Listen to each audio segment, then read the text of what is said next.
Hello friends, मैं हूं अर्शवीरा। Mister Warren Buffett को दुनिया का सबसे सक्सेसफुल इन्वेस्टर माना जाता है क्योंकि उन्होंने स्टॉक मार्केट से इतने पैसे कमाए हैं जिसने उन्हें 2008 में पूरी दुनिया का सबसे अमीर इंसान बना दिया था। 2008 में मिस्टर वॉरेन बफेट की नेटवर्थ करीब $62 बिलियन थी, जो कि आज करीब $104 बिलियन के आसपास है, जिसने उन्हें दुनिया का 5वां सबसे अमीर आदमी बना दिया है। दुनिया भर में करोड़ों लोग स्टॉक मार्केट में पैसे लगाते हैं, लेकिन शायद ही किसी ने स्टॉक मार्केट से इतने पैसे कमाए होंगे। इवन कई लोग तो स्टॉक मार्केट में बस आंख बंद करके पैसे लगाते हैं और फिर करोड़ों रुपयों का लॉस बेयर करते हैं। तो आखिर मिस्टर वॉरेन बफेट ने ऐसा क्या किया था जिससे उन्होंने स्टॉक मार्केट से बिलियंस ऑफ डॉलर अर्न किए, और क्या आप भी स्टॉक मार्केट से इतने सारे पैसे कमा सकते हो? आइए जानते हैं इन सारे सवालों के जवाब हमारे आज की वीडियो में, जिसका नाम है 7 investing rule by Warren Buffett. Rule number 1, by what you know. 1999 में दुनिया भर में आईटी सेक्टर बहुत तेजी से बढ़ रहा था। कई सारे आईटी स्टॉक लाइफ टाइम हाइस पर ट्रेड कर रहे थे, लेकिन मिस्टर वॉरेन बफेट की कंपनी बर्किश हाथवे ने किसी भी आईटी कंपनीज में इन्वेस्ट नहीं किया था, जिसकी वजह से उनकी कंपनी के कई सारे investors, market expert, news anchors, हर कोई वॉरेन बफेट को क्रिटिसाइज कर रहा था। उन दिनों यूएस स्टॉक मार्केट बहुत अच्छा परफॉर्म कर रहा था और कई सारे न्यू इन्वेस्टर्स मार्केट में तेजी से आ रहे थे। ज्यादा रिटर्न्स अर्न करने की लालच में सारे इन्वेस्टर्स और सारे फंड मैनेजर्स अपनी टोटल इन्वेस्टमेंट का मेजॉरिटी पोर्शन बस आईटी स्टॉक में इन्वेस्ट कर रहे थे। 1999 में रियान जैकब नाम के एक 29 इयर्स के इन्वेस्टर ने जैकब इंटरनेट फंड नाम का म्यूचुअल फंड लॉन्च किया था, जो कि अपनी टोटल इन्वेस्टमेंट का करीब 80 to 90% पैसे टेक्नोलॉजी स्टॉक में ही इन्वेस्ट करता था। इस फंड ने अपने इन्वेस्टर को 1999 में सिर्फ एक ही साल में 216% का रिटर्न दिया था, लेकिन फिर भी मिस्टर वॉरेन बफेट की कंपनी बर्किश हाथवे ने किसी भी आईटी स्टॉक में इन्वेस्ट नहीं किया, और इसीलिए कंपनी की एनुअल जनरल मीटिंग में कंपनी के इन्वेस्टर्स ने उन्हें बहुत बुरा भला कहा और क्रिटिसाइज भी किया। कई लोगों ने तो यह भी कह दिया था कि मिस्टर वॉरेन बफेट अब बुढ़े हो गए हैं और अब उन्हें रिटायर हो जाना चाहिए। अगले ही साल in the year 2000 .com bubble burst हो गया। ये .com बबल इतना डेंजरस था कि उसके बर्स्ट होने से नैस्डैक इंडेक्स 75% तक गिर गया और मेजॉरिटी टेक कंपनीज के स्टॉक 80 to 90% तक गिर चुके थे। वहीं जैकब इंटरनेट फंड में ईयर 2000 की शुरुआत में लोगों ने करीब $300 मिलियन की इन्वेस्टमेंट की थी। .com बबल बर्स्ट होने से उस एक साल में वो फंड 80% नीचे गिर गया। फिर 2001 में वो फंड और 56% से गिर गया और 2002 में और 13% डाउन, यानी पूरे 3 साल मिलाकर करीब 93% डाउन, जिससे इन्वेस्टर्स को मिलियंस ऑफ डॉलर्स का लॉस हुआ।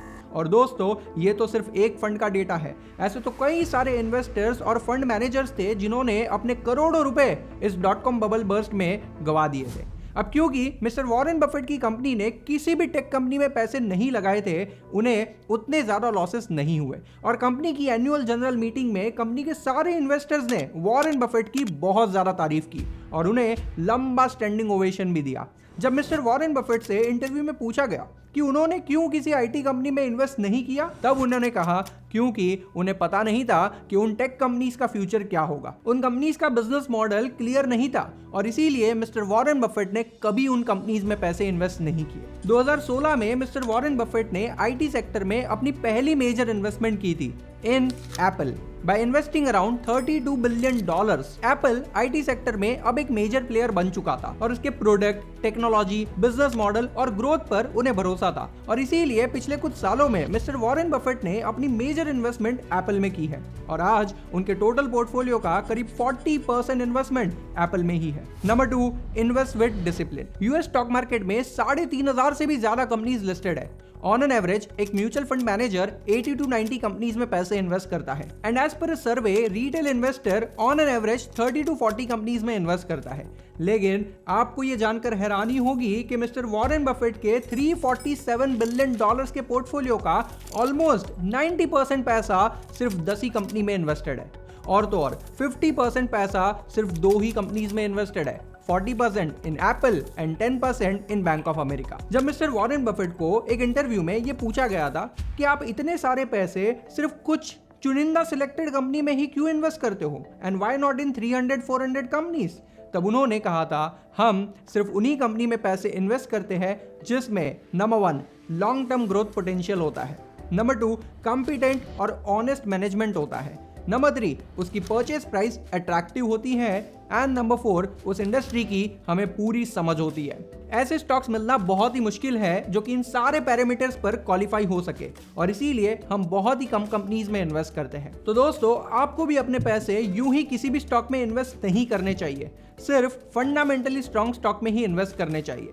There is no point of investing in 100 average companies when we already have 3 to 4 good companies. Number 3, invest by facts and not by emotions. Stock market एक ऐसी जगह है जहां numbers बोलते हैं, emotions नहीं। कई लोग लॉस मेकिंग कंपनीज में अपना पैसा लगा देते हैं, ये एक्सपेक्टेशन में कि फ्यूचर में इसके प्राइस ऊपर जाएंगे, लेकिन एक्चुअली में ऐसा नहीं होता है। It's like catching the falling knife. गिरती हुई छुरी को पकड़ने से हाथ कट ही जाएगा, और इसीलिए ये कहा जाता है गिरते हुए स्टॉक्स को नहीं खरीदना चाहिए। Rather than that you should ride the winning horse.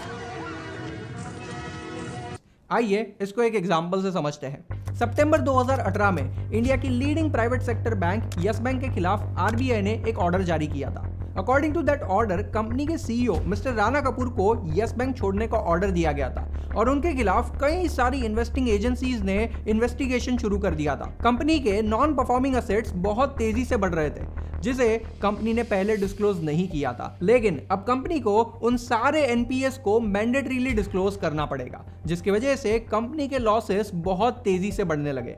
इन सारे रीजंस की वजह से यस बैंक के शेयर प्राइस में शार्प फॉल देखने को मिला था। सिर्फ एक ही महीने में यस बैंक के प्राइस 400 रुपए से सीधे 180 रुपए पर आ गया। अब कई लोग इस गिरती हुई छुरी को पकड़ने की कोशिश करने लगे और यस बैंक के शेयर्स खरीदने लगे, इस एक्सपेक्टेशन में कि यहां से ये शेयर प्राइस बढ़ जाएगा। नहीं दबाना था, लेकिन ऐसा नहीं हुआ।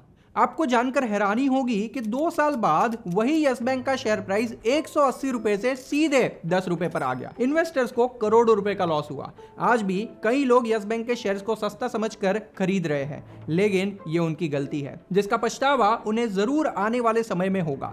वहीं अगर इन्वेस्टर्स ने अपने पैसे ICICI bank, axis bank, HDFC bank जैसी प्रॉफिटेबल कंपनीज में लगाए होते तो आज उन्हें 300 to 400% तक का रिटर्न मिल चुका होता। So the moral of the story is don't catch the falling knife, rather ride the winning horse. यानी गिरते हुए स्टॉक में पैसे ना लगाए, रादर अच्छी परफॉर्मिंग कंपनीज में पैसे इन्वेस्ट किए जाए।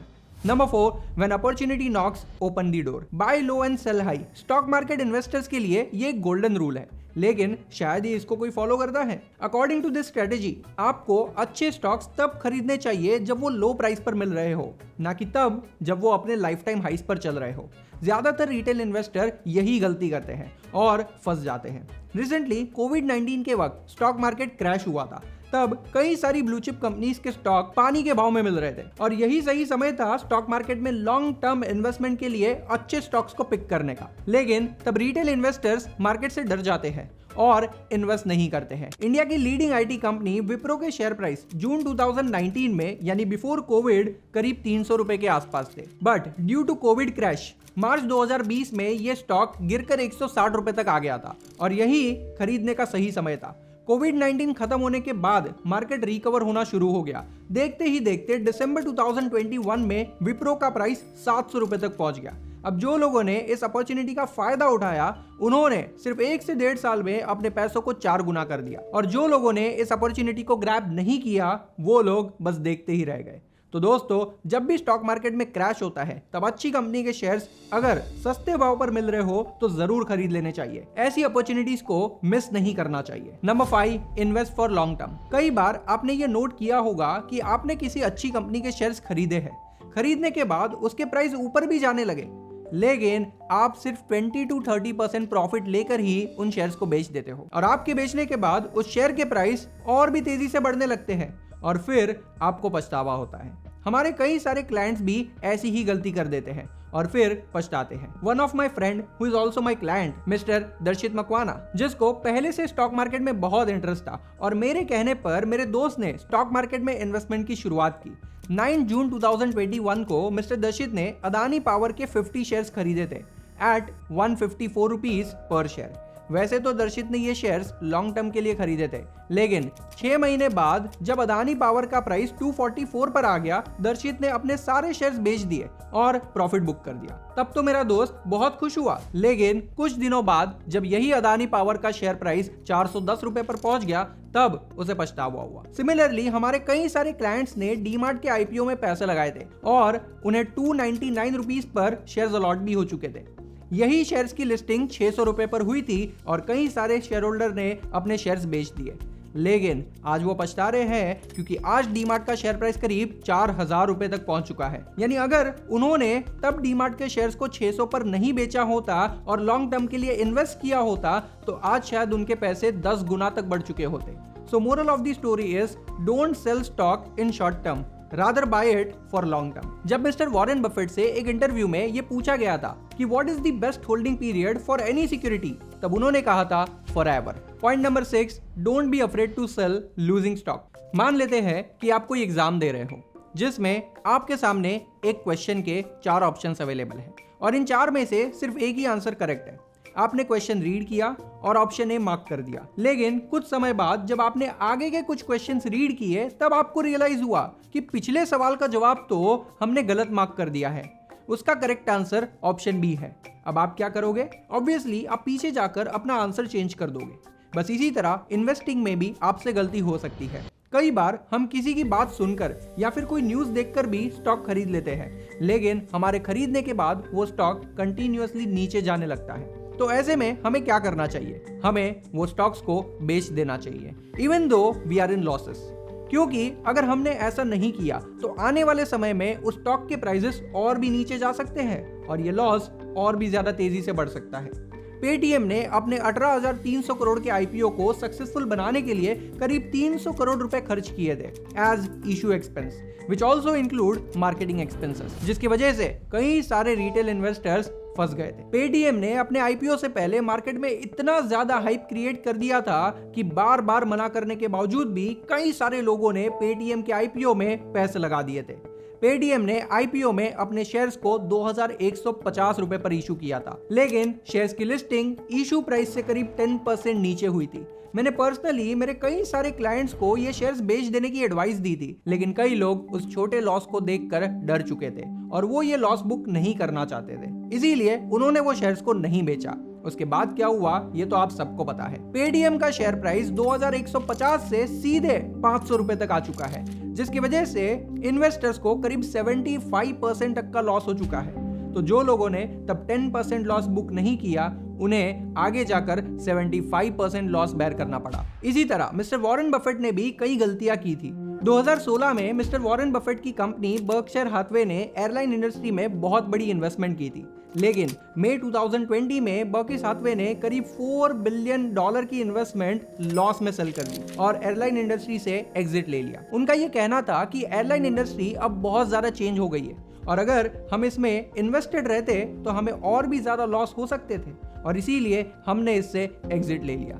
Number 7, invest in companies with good management. किसी भी कंपनी की ग्रोथ उस कंपनी के टॉप लेवल मैनेजर्स की बनाई हुई स्ट्रेटेजी पर डिपेंड करती है, वरना पैसे, वर्कर्स, मशीनरी जैसे रिसोर्सेज तो हर कंपनी के पास है। अगर कंपनी का मैनेजमेंट गोल ओरिएंटेड है, हार्ड वर्किंग है और फ्यूचरिस्टिक है तो ही उस कंपनी की ग्रोथ हो सकती है। जिस कंपनी के मैनेजमेंट में lack of transparency, internal mismanagement जैसे इश्यूज होते हैं वो कंपनी कभी ग्रो नहीं हो पाती है। लाइक एग्जांपल 2002 में धीरूभाई अंबानी की अचानक से डेथ हो गई और तब उन्होंने कोई भी विल नहीं बनाई थी, जिसकी वजह से रिलायंस के मल्टीपल बिजनेसेस के बंटवारे में कई सारी प्रॉब्लम्स आ रही थी और ये मैटर पब्लिक हो चुका था। हर तरफ न्यूज में अंबानी ब्रदर्स की बातें हो रही थी और कॉम्पिटिटर्स उसका फायदा भी उठा रहे थे। तब फाइनली 2005 में कोकिलाबेन अंबानी यानी अनिल अंबानी और मुकेश अंबानी की मां ने कंपनीज का डीमर्जर किया और दोनों भाइयों के बीच के झगड़े को खत्म किया। इन 2007 अनिल अंबानी की नेटवर्थ करीब $45 बिलियन थी और मुकेश अंबानी की नेटवर्थ $49 बिलियन। लेकिन उसके बाद सब कुछ बदल गया। Due to bad management and wrong decision making आज अनिल अंबानी के ऑलमोस्ट सारे बिजनेस बंद होने की कगार पर है, उनकी नेटवर्थ नेगेटिव हो चुकी है। वहीं मुकेश अंबानी के सक्सेसफुल डिसीजन मेकिंग और और पावरफुल मैनेजमेंट की वजह से आज रिलायंस पेट्रोलियम, रिलायंस रिटेल, रिलायंस जियो जैसे कई सारे बिजनेसेस अपनी अपनी इंडस्ट्री के लीडर बन चुके हैं। आज मुकेश अंबानी की नेटवर्थ करीब 92 बिलियन यूएस डॉलर तक पहुंच चुकी है, making him India second richest person. तो फ्रेंड्स, अगर आपको ये वीडियो अच्छी लगी हो तो इसे ज्यादा से ज्यादा लोगों तक शेयर करें ताकि आपके फ्रेंड्स और फैमिली मेंबर्स भी अपनी इन्वेस्टिंग जर्नी में सक्सेसफुल बन सके। ऐसे ही और भी इंटरेस्टिंग वीडियो के लिए चैनल को सब्सक्राइब करें और बेल आइकन को प्रेस करना ना भूलें। जय हिंद।